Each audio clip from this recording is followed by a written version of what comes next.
मृत्यू झालेला कोण आहे? नाव आहे सोमनाथ सूर्यवंशी। सोमनाथ सूर्यवंशीचे काही फोटोग्राफ माझ्याजवळ आहेत। पीसीआर झाला सोमनाथ सूर्यवंशीचा। ही सोमनाथ सूर्यवंशीला झालेली मारहाण, काय पद्धतीचा मार लागलाय, ही कोणती अमानुष पद्धत होती? आकाश अंभोरे, आकाश उजगरे, तुषार सोनकांबळे, रत्नदीप कांबळे, नागेश पैठणे, सुनील भालेराव, रमाकांत हजारे, विजय वावळे, योगेश चव्हाण, इतर 40 ते 50 सगळी शिकणारी मुलं आहेत। किती एफआयआर कराव्यात, किती लोकांवर गुन्हे दाखल करावे हे नाही सांगितलं। बांगलादेशी हिंदूंना वाचवण्यासाठीचा मोर्चा म्हणून जी लोक भाजपने बाहेर काढली, ही लोक निळे गमचे गळ्यात घालतात आणि निळे गमचे गळ्यात घालून परभणीतल्या या सगळ्या लोकांमध्ये तोडफोड आणि सुरू करतात। माझ्या समोर आयडेंटिफाय झालेले 3 पोलीस अधिकारी आहेत। या 3 लोकांना तात्काळ निलंबन झालं पाहिजे, अन्यथा राज्यभरात याचे पडसाद उमटल्याशिवाय राहणार नाही।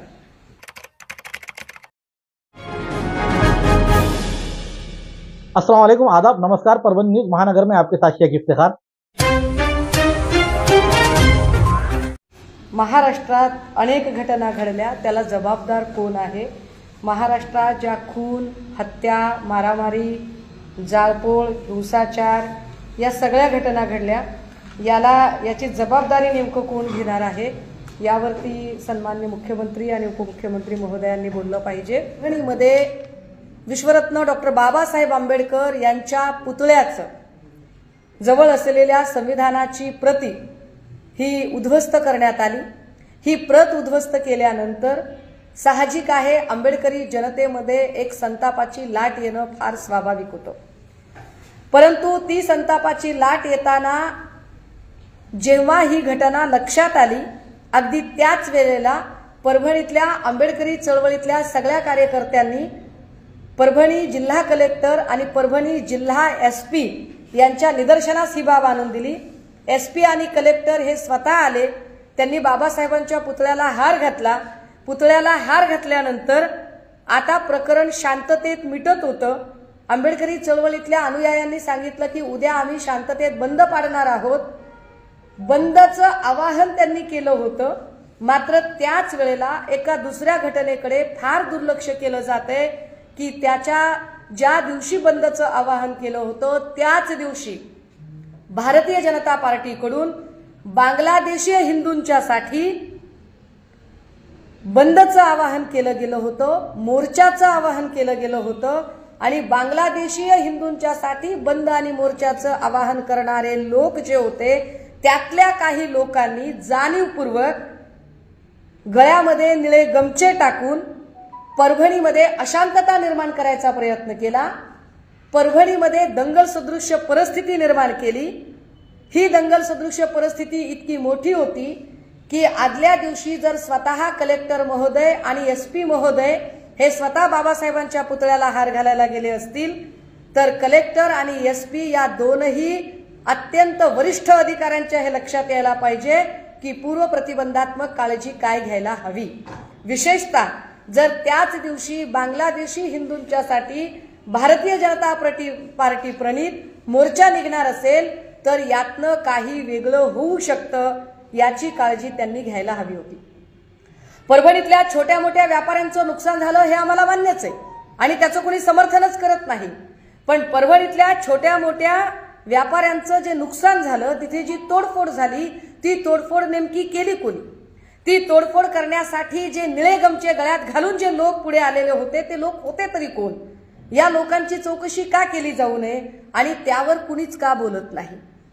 हा जो नेमका जो गोंधळाची एकदम परिस्थिती झाली, ज्या कलेक्टर ऑफिसमध्ये एरवी 5 लोक जाऊ देत नाहीत त्या कलेक्टर ऑफिसमध्ये अचानक 500 लोक जातात, म्हणजे कलेक्टर ऑफिसच्या तिथे बंदोबस्त नव्हता का?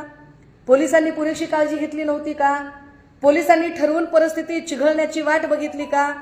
आणि त्यानंतर संध्याकाळी कोम्बिंग ऑपरेशनच्या नावाखाली जे मारहाण करण्यात आली, या मारहाणीचे अनेक फुटेजेस मी आपल्या सगळ्यांना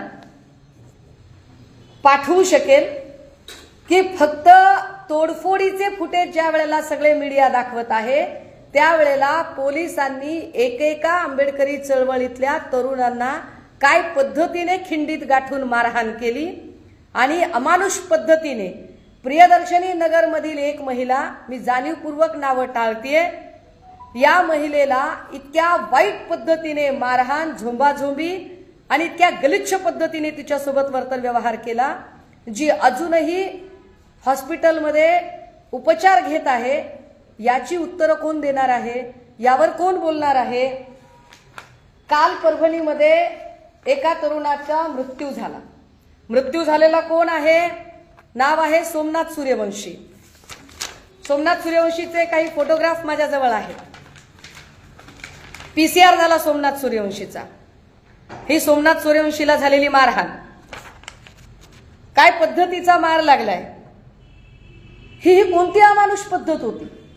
पीसीआर मध्ये तुम्हाला वाटेल त्याला तुम्ही पकडला, तुमचा नाकर्तेपणा झाकला। पोलिसांवर जेव्हा चौफेर टीकेची झोड सुरू झाली तेव्हा पोलीस स्वतःचा नाकर्तेपणा झाकण्यासाठी अशा पद्धतीने अमानुष मारहाण करतात। त्याच्या डोक्यावर मार असतो, त्याच्या अवघड जागेच्या ठिकाणी मार असतो, त्याच्या पाठीवर आणि छातीवर मार असतो आणि हा सगळा मार झाल्यानंतर त्याला एमसीआर होतो। एमसीआरच्या नंतर कोण आहे हा सोमनाथ सूर्यवंशी? हा लॉचा स्टुडंट आहे। हा होता का तिथे? नाही। हा तिथलं व्हिडिओ फुटेज रेकॉर्ड करत होता। पोलीस एकाला बेदम मारहाण करत होते आणि जेव्हा पोलीस बेदम मारहाण करत होते त्यावेळेला हा तिथला व्हिडिओ रेकॉर्ड करत होता। का रेकॉर्ड करत होता? त्याला काय उत्सुकता होती व्हिडिओ रेकॉर्ड करायची? हा लॉचा स्टुडंट आहे, हा लॉ थर्ड इयरचा स्टुडंट आहे। लॉ थर्ड इयरच्या स्टुडंटला वाटलं की हे कायदाबाह्य चाललेलं आहे, हे इल्लीगल चाललेलं आहे, म्हणून त्याने व्हिडिओ रेकॉर्ड करायला सुरुवात केली आणि त्याला पीसीआर होतो। इतक्या बेदम पद्धतीने मारहाण केली जाते। मारहाण करणारे अधिकारी आहेत पीआय शरद मरे, पीएसआय तुरनर, एलसीबीचे पीआय श्री गोरगान। मला देवा भाऊंना प्रश्न विचारायचे, मी भाऊ म्हटलं पाहिजे ना आपल्याला? होय, आम्ही आमच्याकडून अत्यंत मैत्रीपूर्ण, नम्रतेने आणि या राज्याचे पालक म्हणून तुम्हाला आवाहन करतोय। तुम्हाला खरंच राज्यामध्ये शांतता हवी आहे? तुम्हाला खरंच राज्यातल्या प्रत्येकाला न्याय द्यायचा आहे? तुम्ही पुन्हा आलात ते आम्हाला न्याय देण्यासाठी आलेला आहात ना? तर मग पीआय शरद मरे, पीएसआय तुरनर, एलसीबी पीआय गोरगान या 3 पोलीस अधिकाऱ्यांच्या तात्काळ सस्पेंड ऑर्डर आम्हाला पाहिजेत। हे 3 अधिकारी तात्काळ निलंबित झाले पाहिजेत आणि या 3ही पोलीस अधिकाऱ्यांची तात्काळ चौकशी लागली पाहिजे।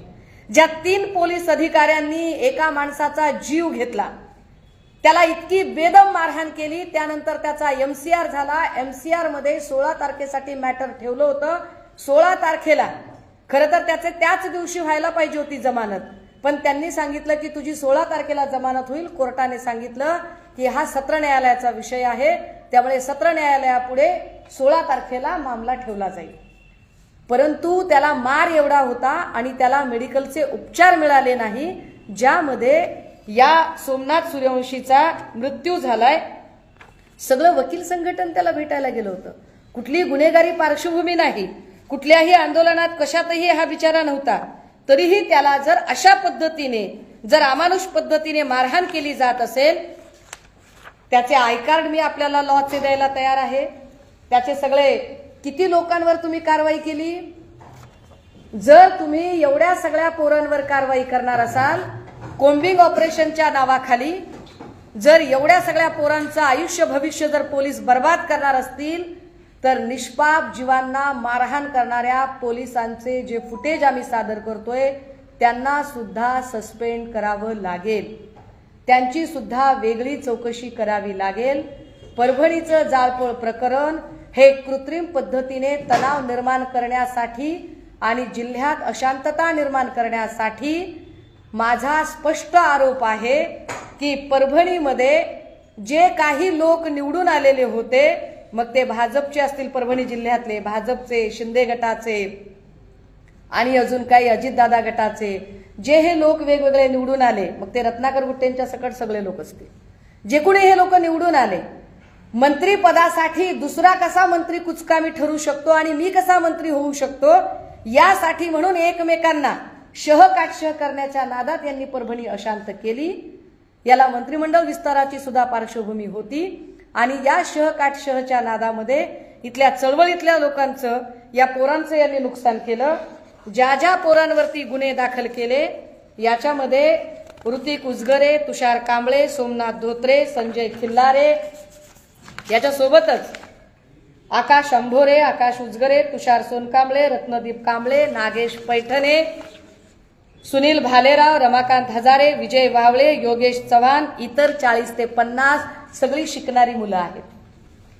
तुम्ही म्हणताय ना, काल शपथ घेताना सगळ्या मंत्र्यांनी सांगितलं की अधिकचा आकसभाव आम्ही बाळगणार नाही। हा कुठला आकसभाव आहे तुमचा की शिकणाऱ्या पोरांवर तुम्ही एवढे गुन्हे दाखल करता? ही कोणती पद्धत आहे तुमची कामाची? याच्यामध्ये FIR करता जो झालेला आहे तो पोलीस नाईक बाबासाहेब आशुर्बा बिक्कड, वय वर्ष 40, police Naik, buckle number 889, Nanalpeth, Parbhani, जो माणूस याच्यामध्ये आरोपी झालेला आहे। याच्यातलं दुसरी FIR, या दुसऱ्या FIR मध्ये जे लोक आहेत याच्यामध्ये म्हणजे किती FIR कराव्यात, किती लोकांवर गुन्हे दाखल करावे हे नाही सांगितलं। बांगलादेशी हिंदूंना वाचवण्यासाठीचा मोर्चा म्हणून जी लोक भाजपने बाहेर काढली, ही लोक निळे गमचे गळ्यात घालतात आणि निळे गमचे गळ्यात घालून परभणीतल्या या सगळ्या लोकांमध्ये तोडफोड आणि सुरू करतात आणि बदनाम जर ते चळवळीला करत असतील तर अशा लोकांचा बिमोड झाला पाहिजे। यामध्ये ज्या ज्या लोकांवरती, या सगळ्यांचे पोर्टफोलिओ बघा तुम्ही ज्यांच्यावरती गुन्हे दाखल केलेत याच्यातला कुणीतरी सराईत गुन्हेगार आहे का? विजय वाकोडे, कोण आहेत विजय वाकोडे? अरे विजय वाकोडे हा जुना पॅन्थरचा माणूस। या माणसाला एवढ्या शारीरिक व्याधी आहेत की सध्या हा माणूस जागचा हलू शकत नाही। विजय वाकोडेची सध्या शुगर आणि अनेक आजारांनी त्रस्त आहे। जुना जनता पॅन्थरचा माणूस आहे आणि हा माणूस रस्त्यावर येऊन तोडफोड करूच शकत नाही। अशा माणसाला मध्ये घेता तुम्ही? रवी सोनकांबळे, नगरसेवक राहिलेला माणूस, अत्यंत समंजस, परभणीमध्ये शांतता राहण्यासाठी कित्येक वेळा शांतता कमिटीवर काम केलेला माणूस। सुधीर साळवे, साई नरवडे, महादेव ननावरे, काय नावं घेताय? किशोर बोराडे, सतीश भालेराव, विनोद दवले, आत्माराम राऊत, विशाल जंगले, सूरज खिल्लारे, रमेश मोरे, श्रीशांत भावळे, महेश कोकाटे, चंद्रकांत जोंधळे, सिद्धार्थ काकडे, अमोल जोंधळे, सिद्धार्थ रायभोळे, किरण जोंधळे, एका कुटुंबातली अख्खी कुटुंब उद्ध्वस्त, म्हणजे जामीन घ्यायला सुद्धा कोणी शिल्लक नाही राहिला पाहिजे। सोमनाथ सूर्यवंशी 20 नंबरचा आरोप, 20 नंबरला FIR मध्ये या माणसाचं नाव आहे आणि हा सोमनाथ सूर्यवंशी हा लॉचा स्टुडंट 3rd इयरचा, जो फक्त आणि फक्त व्हिडिओ रेकॉर्ड करत होता। याला इतकी बेदम मारहाण केली गेली की याची मारहाण अक्षरशः जणू याच्यावरती एखाद्या धारदार शस्त्राने वार करावेत अशा पद्धतीची मारहाण जर तुम्ही सोमनाथ सूर्यवंशीला करत असाल आणि त्याचा बळी जात असेल, भलेही तो MCR मध्ये मेला, त्याचा MCR चालू असताना तो गेला, पण त्याला पोलीस कस्टडीमध्ये अमानुष मारहाण केली गेली म्हणून तो मेला। आमची देवेंद्र फडणवीस साहेबांना विनंती आहे, भाऊ मी सभागृहात काम करत नाही, मी सभागृहात असते तरी आपल्यासमोर हे मांडू शकले असते, पण सभागृहात माझ्या पक्षाचे सदस्य आहेत, माझ्या पक्षाच्या सगळ्या मंडळींना, विधानसभा आणि विधान परिषदेतल्या, विधान परिषदेचेही सगळे सदस्य आणि विधानसभेचे सगळे सदस्य, या सगळ्या सदस्यांना मी यावर बोलले, पण त्यांचं असं म्हणणं पडलं की ताई लक्षवेधी घेणार नाहीत। का लक्षवेधी घ्यायची नाही तुम्हाला? कारण तुमच्याकडे तुम्हाला विरोधी पक्ष नेताही नेमायचा नाही आणि विरोधकांचा आवाजच ऐकायचा नाही। तुम्हाला लक्षवेधीमध्ये हे सगळे प्रश्नच ऐकायचे नाहीत ना, तर मग याला न्याय कोण देणार? जर तुम्ही याला न्याय देणार नसाल आणि 2 दिवसात PI, मी पुन्हा रिपीट करते, पोलीस निरीक्षक शरद मरे, पोलीस उपनिरीक्षक तुरनर आणि लोकल क्राईम ब्रांचचे पोलीस निरीक्षक गोरगांड, या 3 लोकांच्या यांना तात्काळ निलंबित करून जर यांची स्वतंत्र चौकशी सुरू झाली नाही तर 2 दिवसांनी मला स्वतःला परभणीत जाऊन बसावं लागेल। देवाभाऊ, आपल्याकडून माझ्या अपेक्षा आहेत, मागचं सगळं आम्ही पुसून एक नवा अध्याय सुरू करायला तयार आहोत नवा अध्याय म्हणून नवा गडी नवं राज्य नाहीये, राज्य जुनंच आहे. पण या नव्या घडीकडून आमच्या अपेक्षा आहेत की महाराष्ट्र शांत ठेवण्यासाठी आणि चळवळीतल्या लोकांना आश्वस्त करण्यासाठी. आणि हे काय इतक्या पोटतिडकीने सांगावं लागतंय, तुम्ही फक्त गुन्हे दाखल करत नाही आहात तर तुम्ही अख्खी चळवळ बदनाम करत आहात. आणि व्यक्ती बदनाम झाली तर चालते, संस्था बदनाम होऊन चालत नाही. यासाठी म्हणून या तीनही आणि हे तीनही पोलीस निरीक्षक, हे तीनही पोलीस अधिकारी हे परभणीच्या मोंडा पोलीस स्टेशनचे कर्मचारी आहेत.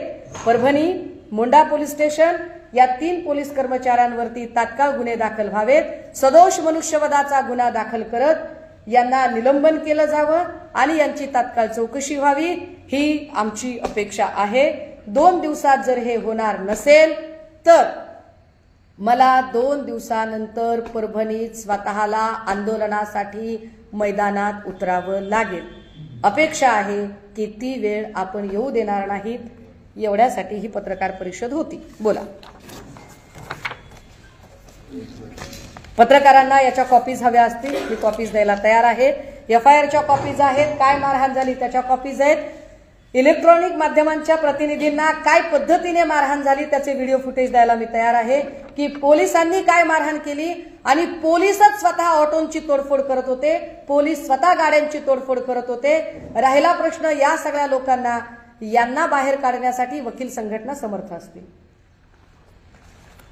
मुख्यमंत्री साहेब म्हणतात की जे संविधानाला मानतात, बाबासाहेबांना मानतात, त्यांनी संविधानिक जे संविधान मागून पत्कारला पाहिजे.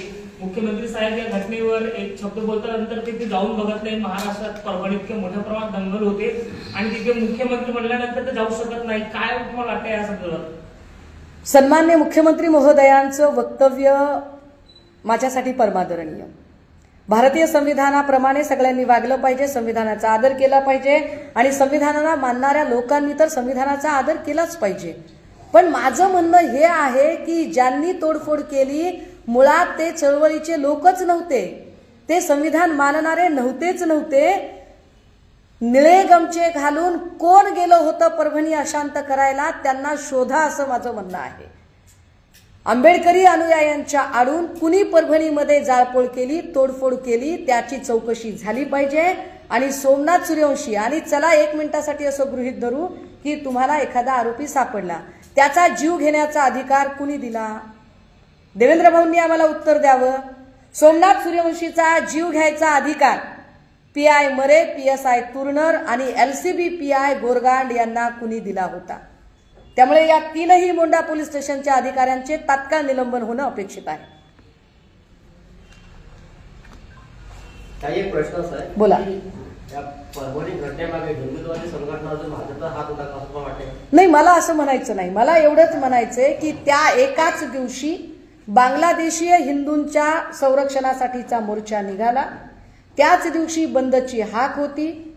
बंदची हाक माहीत नाही असं असूच शकत नाही, कारण स्वतः जिल्हाधिकारी आणि जिल्हा पोलीस अधीक्षक दोघेही बाबासाहेबांच्या पुतळ्याला हार घालायला आले होते. तिथे सगळे जुने जाणते आंबेडकरी चळवळीचे कार्यकर्ते होते. त्यांनी सांगितलं की उद्या बंद होणार आहे आणि फार फार तर आम्ही जुजबी इथं येऊ, आम्ही एखादं त्रिसरण पंचशील करू आणि आम्ही निघून जाऊ. परंतु दुपारी 2-3 नंतर जी परिस्थिती बिघडली ती कुणामुळे बिघडली? पोलिसांनी पूर्वप्रतिबंधात्मक कारवाई का केली नाही? राज्यामध्ये गृह खातं, गृहमंत्री अस्तित्वात नाही, त्याचा हा परिणाम आहे का? पोलिसांना योग्य मारत आहे, त्यासोबत एक पगडी घालून व्यक्ती आहे, तो एक लाठीने मारताना दिसताय तो व्हिडिओ. त्यानंतर असे व्हिडिओ व्हायरल झाले की करत आहे. या सगळ्या संदर्भात तुम्ही 3 लोकांवर आरोप करताय की त्यांच्यावर कारवाई झाली पाहिजे. त्या पोलिसांवर काय त्यांनी घरात ऐका, आता माझ्या समोर आयडेंटिफाय झालेले 3 पोलीस अधिकारी आहेत. शरद मरे, तुर्नर आणि गोरगांड. मी या तिघांना, जे की पोलीस कस्टडी PCR झाला त्यावेळेला या सोमवंशीला मारहाण करण्यासाठी, त्याला पकडण्यासाठी आणि ज्यांच्या अखत्यारीत, ज्यांच्या अधिकार क्षेत्रात हे झालेलं आहे, हे तिघं जे आयडेंटिफाय झाले त्या 3 अधिकाऱ्यांची मी थेट नावं घेतलेली आहेत. उर्वरित जे पोलीस कर्मचारी आहेत त्यांचे व्हिडिओ फुटेजही मी तपासायला अजून मी त्याच्या संबंधाने निवेदन देते आणि हे सगळे लोक आयडेंटिफाय करण्याची जबाबदारी ही डिपार्टमेंटची असेल. ते आयडेंटिफाय करण्याची जबाबदारी सन्माननीय मुख्यमंत्री महोदयांची आहे. सन्मान्य मुख्यमंत्र्यांना माझी विनंती असेल, याची डिपार्टमेंटल चौकशी करू नका. कारण डिपार्टमेंटल चौकशी जेव्हा होते तेव्हा डिपार्टमेंटचा माणूस डिपार्टमेंटच्या माणसाला वाचवायचा प्रयत्न करतो. त्यामुळे डिपार्टमेंटल चौकशीची मला अपेक्षा नाहीये. डिपार्टमेंटच्या बाहेर त्रयस्थ अशी याची वेगळी CID चौकशी करा आणि काय ते आम्हाला तुम्ही न्याय द्या. पेपर पाहिजे, पेपर घ्या.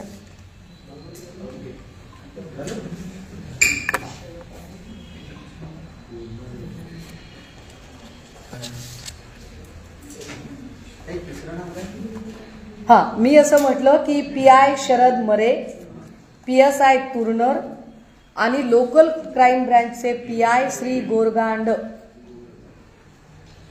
या 3 लोकांना तात्काळ निलंबन झालं पाहिजे. अन्यथा राज्यभरात याचे पडसाद उमटल्याशिवाय राहणार नाही. हमारे न्यूज आपको किस तरह पसंद आ रही है इसके बारे में लाइक करें, शेयर करें, कमेंट करें. अब तक हमारा चैनल सब्सक्राइब नहीं किया है तो सब्सक्राइब जरूर करें और साथ ही साथ हमें फेसबुक पर भी फॉलो करें.